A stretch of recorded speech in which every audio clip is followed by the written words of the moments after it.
Right, so I wanted to show you really quick what I'm doing to adapt icons to a 24 pixel um, pattern rather than keeping it at 22.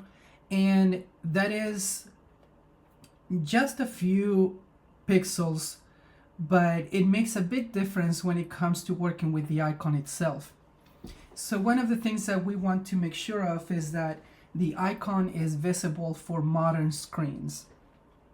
And one of the ways that I am doing this is by making all the lines extra thick and also adding a couple of touches of roundness to make sure that the icon feels more welcoming, less jagged, and it follows more contemporary ideas around what an icon for actions should look like.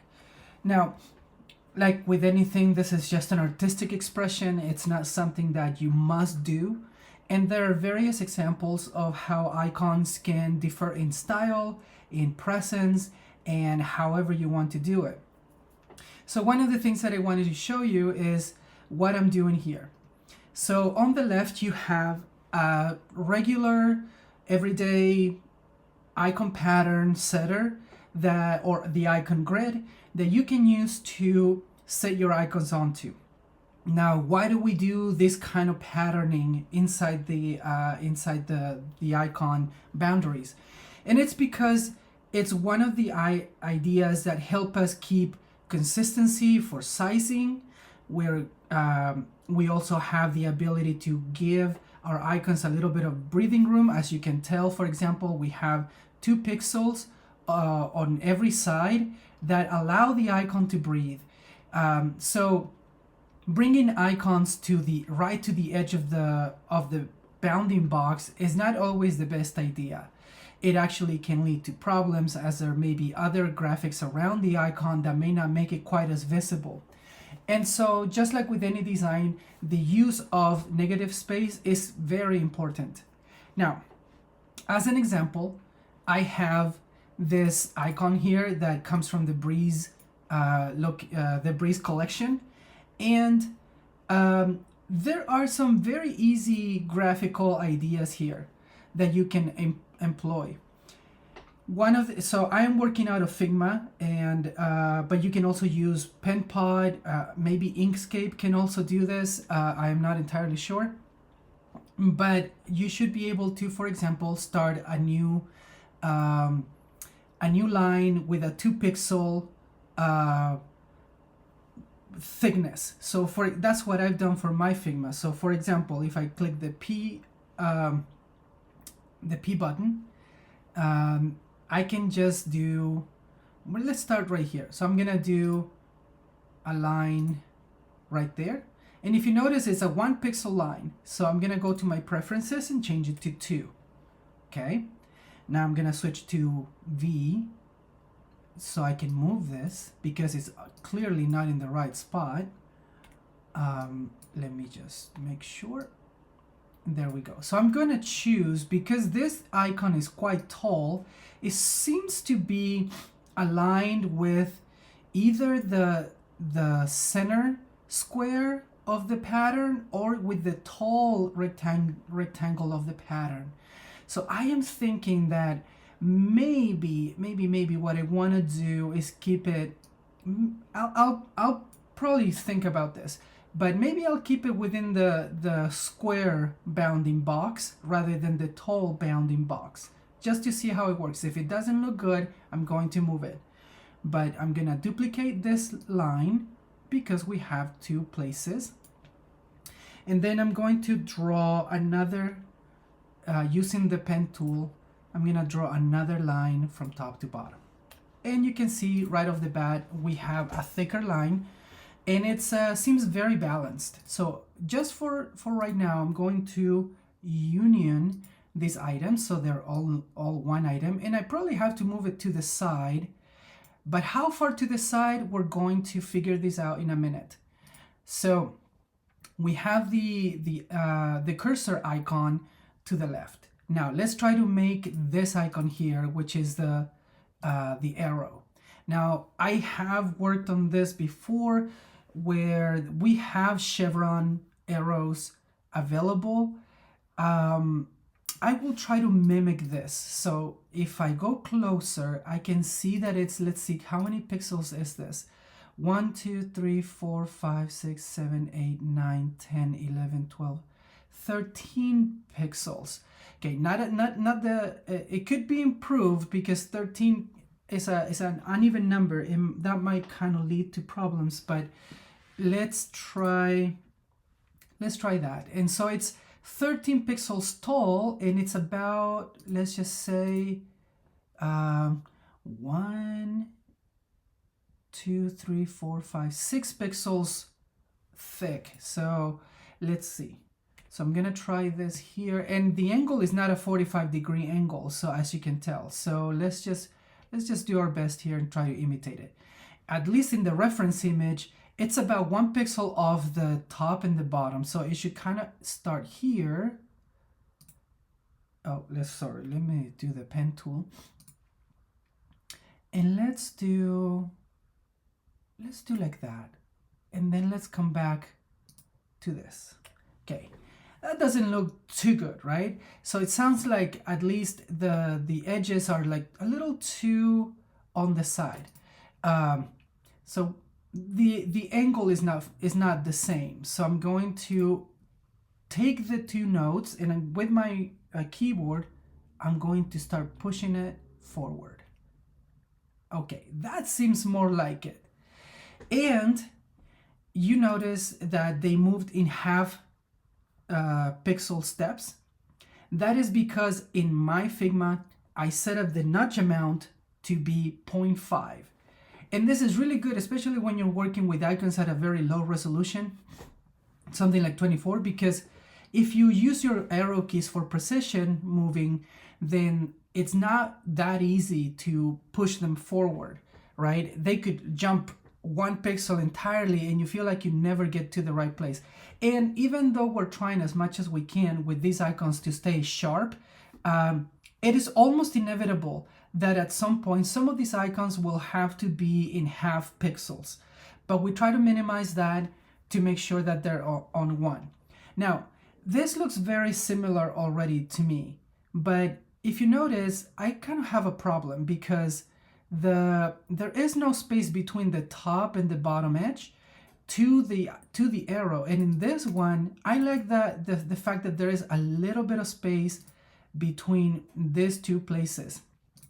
So maybe what I can do is push it a little bit.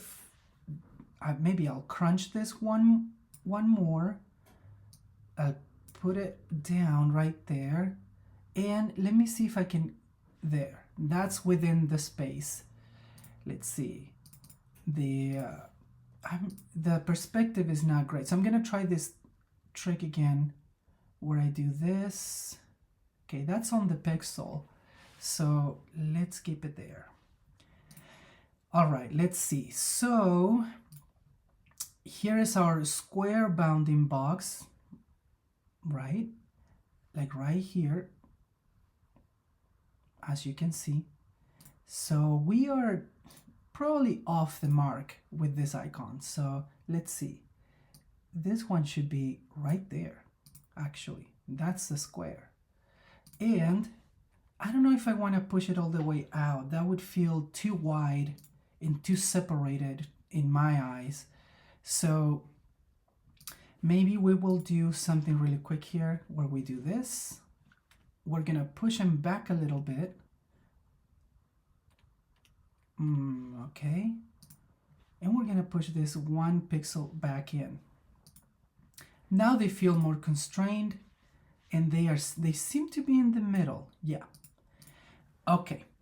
So I am noticing though that, let's see, the trick is here that this corner is touching this corner here.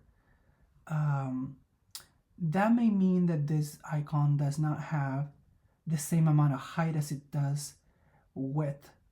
So let's see. This icon is 5.5 wide and 12 high. So let's see, 1, 2, 3, 4, 5, 6. 1, 2, 3, 4, 5, 6, 7. Okay, so this bottom edge is not keeping good. That should be right there.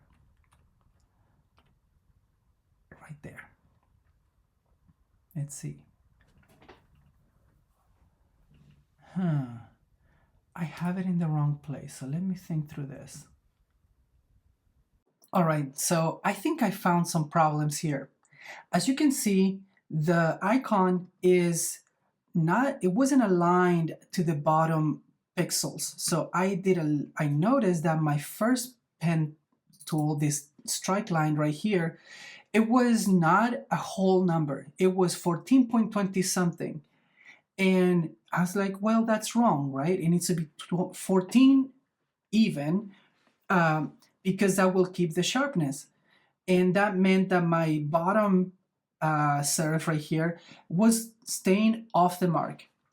But still, I have this problem where the arrow, even though it is symmetrical, it is not keeping with the style. And if you notice, one thing here, this is a 45-degree angle, right?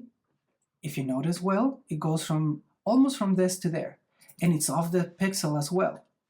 So I think what is happening here is that I need to move this here, and I need to make this a 45-degree angle.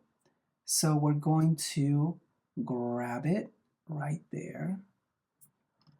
And if you don't have in Figma, if you don't have snapping enabled, you should, because this is going to be your best help right here. Okay, so 45-degree angles. Let's see. It doesn't get that far. That's even. All right. All right. So if you notice, now one little trick, by the way, that sometimes we use in graphic design to understand shapes and their perceived size, not their actual size, their perceived size, is we use squinting. So if you squint your eyes at the screen, you will notice how much of a surface area each of these elements use. If it seems even to you or one feels bigger than the other, you may need to adjust your shapes. But let me see that myself, so I'm going to squint, or actually, you could bring this and add an effect and give it a blur. So that will, I'm gonna do a layer blur. So, okay, they seem fairly even to me. As far as, let me bring this blur down so you can understand what I'm doing. Okay. And actually, this idea of blurring or squinting at the shape that you have on the screen is a good trick for understanding what users see when they have a screen that is not quite as high DPI, because icons will get blurry sometimes at smaller screens like 720, like 1080 even, where the pixels are just not so great or not great, but like as dense as they are in high resolution screens. So this can give you an idea of what people could see at a bird's eye view without thinking too much about what's on the screen. But this seems pretty even, and I think it's very faithful to what the original author created with the previous shape. So now that I'm done, I'm going to take all of these shapes and I'm going to do a final union. And by the way, as you may know, in Figma, all of these changes and transformations are non-destructive. So you can go back to the union and take pieces apart from it and rework them, do whatever you want. But at the same time, when you export this SVG, the SVG will be flat. So to the layman user, the SVG has no layers, has no unions, has no groups. It's just a flat SVG. So now that we're done, we can see that the shape is almost there, but I'm not keeping my I'm not keeping a good placement with it. I think so. For example, I'm pushing this arrow all the way to the edge of my square pattern, and maybe I should try to do that on this side as well. So I'm gonna move it back a little bit. Let's see if they feel related by doing the squinting test or the blur effect. Let's see. They feel related. I'm gonna give it a pass. But if you find that, as you test that this is not enough, we can definitely come back to the drawing table and work it out again. But anyway, I just wanted to show you a quick, simple way that you can work through the breeze icons to make them updated to the 24 pixel grid, and what kind of work I am doing to make that happen. If you feel empowered to help with this work, you're welcome to let me know via chat, and we can work together on some of them. There's a lot of action icons here that need the update, and I'm sure that we can benefit from more people working on them. So let me show you one last thing. I'm going to move this icon finally to the grid that I'm working with, which is this one. And I pre-changed all of these icons to be 24 pixels by 24, but keeping the old icon. So I'm going to take this out, and I am left just with the empty shell, and I'm going to paste the new icon. And actually you can kind of see some of the differences, right?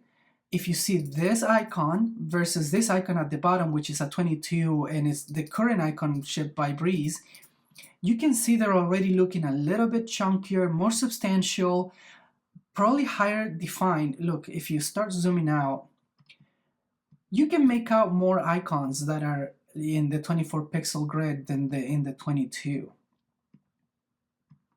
As you can tell, the first row and almost the second row are all done in 24 pixels versus the 22, which is everything else on the screen.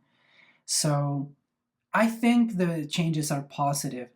If you have any questions, I'm happy to help and share this file with you, and we can all work together. But the idea is to stay faithful to what the original author created for Breeze icons. We're just doing some minor edits to make it more legible and adapting them to a 24 pixel grid. Thank you so much.